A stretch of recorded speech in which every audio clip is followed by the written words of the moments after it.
네, 안녕하세요. 윤영근 변리사입니다. 상표법 입문 강의 52회 진행하도록 하겠습니다. 우리 권리범위형의 심판을 51회 때 앞부분을 했었죠. 성종, 건권, 적이라고 했었고, 그 다음에 그 뒷부분입니다. 범시판요. 자, 권리범위형의 심판은 상표권자나 이해관계인이 청구를 할 수 있는데요. 권리범위형의 심판을 청구할 때 우리가 청구 범위에 대한 부분이 있게 됩니다. 청구 범위, 범시판요. 자, 청구 범위가 그냥 상품의 전부를 하는 거라면 크게 문제가 안 될 텐데, 자, 일부 청구, 즉 일부란 말이 나오면 지정 상품이 2개 이상일 때 일부에 대해서만 청구가 가능하다. 그래서 중요합니다. 그래서 일부 청구할 수 있는 거는 좀 정해져 있습니다.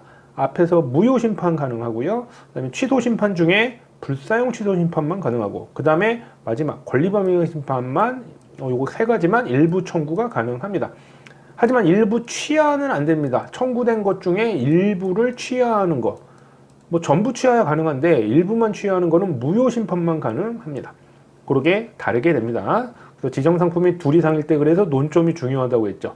그렇죠? 등록받을 때도 부분 거절이라든지 그런 부분 때문에 중요하고, 그다음에 심판 청구했을 때는 이런 논점들이 있어서 중요하다. 그렇게 항상 말씀을 드렸습니다. 그래서 상표법에서 사례 문제가 나왔을 땐 상표부터 보지 마시고 상품부터 보셔야 됩니다.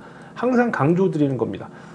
많이 하시게 되고, 저처럼 이제 실무를 많이 하시게 되면 그게 이제 상표부터 보셔도 상품을 잘 체크하는데, 여러분들은 이제 상표법만 하시는 게 아니기 때문에 그런 것들이 실수할 수가 있기 때문에 논점 노락 방지를 위해서 항상 뭐부터 봐라?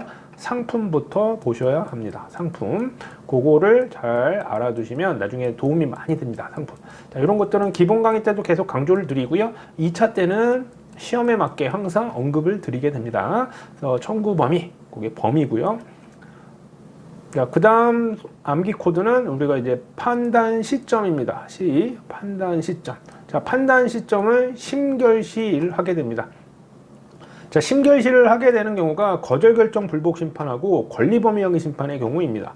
무효 심판은 심결시라고 하시면 안 되고요. 출원시나 등록 여부 결정시를 하게 되고, 취소 심판 같은 경우는 취소 요건을 만족하는 사용 여부라든지 그런 걸 고려해서 판단을 하기 때문에 다릅니다. 그래서 권리범위형의 심판하고 거절결정 불복 심판만 판단 시점이 심결시다, 이렇게 됩니다. 자, 요걸 좀 그림으로 좀 설명을 드리면, 자, 요게 우리 아까 상표권자가 어떤 사용자에게 청구를 하는 거를 적극적 권리범위형의 심판이라고 했죠. 반대의 경우에는 소극적 권리범위형의 심판. 자, 적극적 권리범위형의 확인 심판을 청구했습니다. 이걸 청구했다고 표현을 하죠. 심판 청구. 소송 같은 경우는 소를 제기했다고 표현을 하고요. 심판을 청구하게 되고, 일반적인 뭐 방식 심사를 한 다음에 심사가 쭉 진행되는데, 우리가 심결을 할 즈음이라고 해서 이걸 심결시라고 표현을 합니다. 그래서 원래 그 전에는 이제 심리 종결하는 어떤 통지가 있게 됩니다. 심리 종결을 하겠다는 통지가 있고, 보통 10일에서 20일 정도 내에 보통 심결을 하게 되는데, 심결은 인용 기각이 있겠죠. 자, 일부 인용, 일부 기각하는 거는 무효 심판에만 있기 때문에 인용 아니면 기각만 있게 됩니다. 청구인이 이기면 인용, 지게 되면 기각이 되게 됩니다. 그래서 이렇게 심리를 계속 한 다음에 어떤 심판의 결론을 내는 시점을 심결시라고 표현을 합니다. 심결시. 그래서 권리범위형의 심판은 심결시를 기준으로, 그러니까 어떤 내용이라든지 그런 걸 판단하는 것들은 요 내용을 요 청구 시점이 아니라 그런 내용 등을 다 고려해서 언제를 기준으로 심결시를 기준으로 하게 된다. 이렇게 기억을 해주시면 됩니다. 자, 그러면 권리범위형의 심판, 이제 뒷부분에 이제 암기 코드는 이제 판입니다. 판은 이제 뭐냐면 판단 대상입니다. 판단 대상. 판단 대상이라는 게 뭐냐면 본안에서 어떤 내용을 가지고 서로 판단을 하느냐, 세 가지만 가지고 판단을 합니다. 자, 상표 사용이어야 되고요. 상표의 정의를 만족하면서 상표 사용이어야 되고요. 그 다음에 두 번째로는 상표와 상품이 동일 유사해야 됩니다. 그 다음에 세 번째로는 효력 제한 규정이라고 말씀을 드렸었죠. 90조에 해당하느냐 안 하느냐. 요 세 가지를 판단합니다. 요 세 가지만 딱 판단합니다. 다른 것은 판단하지 않습니다.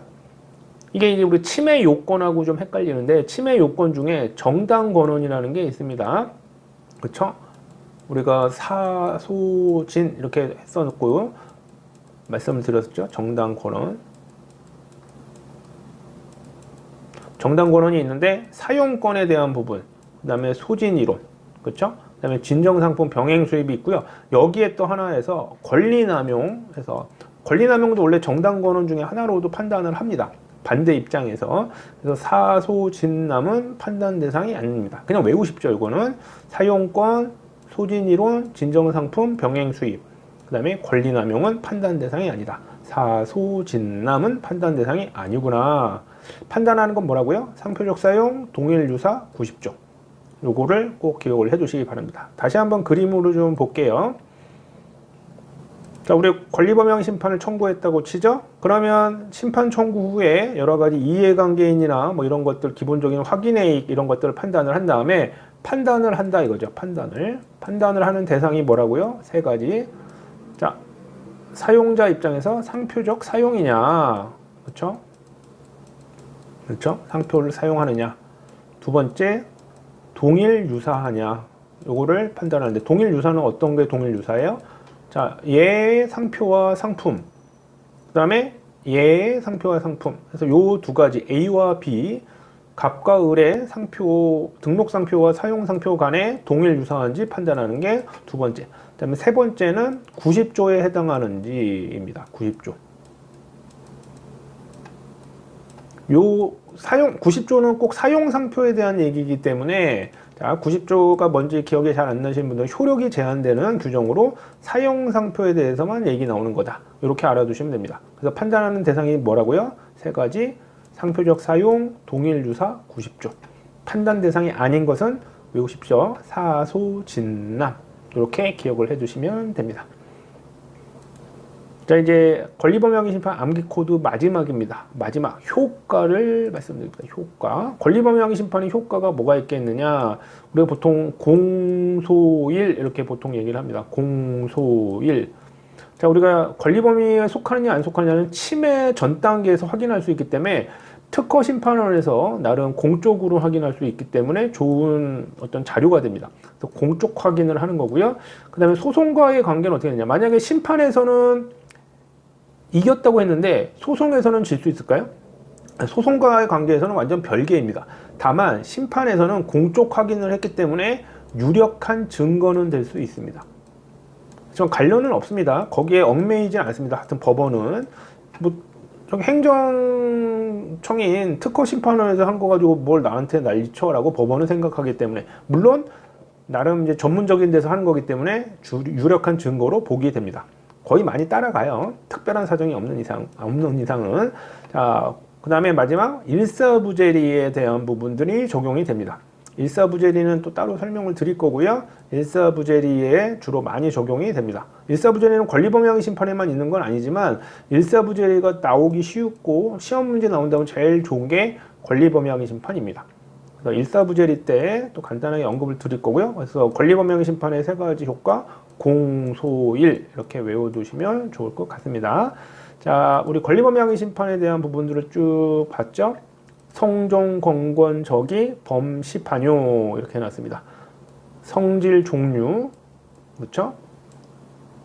그 다음에 권리 대 권리, 적극적 권리범용 심판과 소극적 권리범용 심판을 나눠서 해야 되고, 그 다음에 청구인 적격이다. 이해관계인이냐 상표권자냐.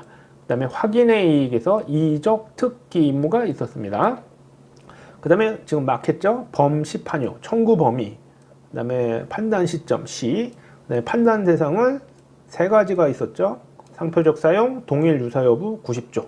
그다음에 해당되지 않는 것들은 사소진남 이렇게 있었습니다. 그다음에 효과는 공소일, 그렇죠? 이렇게 설명을 드렸습니다. 자, 한번 또 이렇게 계속 익혀두시면 나중에 따로 안 외우셔도 됩니다. 성종, 권권, 적의, 범시, 판요. 성종, 권권, 적의, 범시, 판요. 잘 기억을 해주시기 바랍니다. 권리범용 심판의 암기 코드였습니다. 자, 이렇게 해가지고요. 52회 우리 입문 강의 마치도록 하겠습니다. 좋아요, 구독, 댓글 부탁드립니다. 다음 회차에 또 뵙도록 하겠습니다. 감사합니다.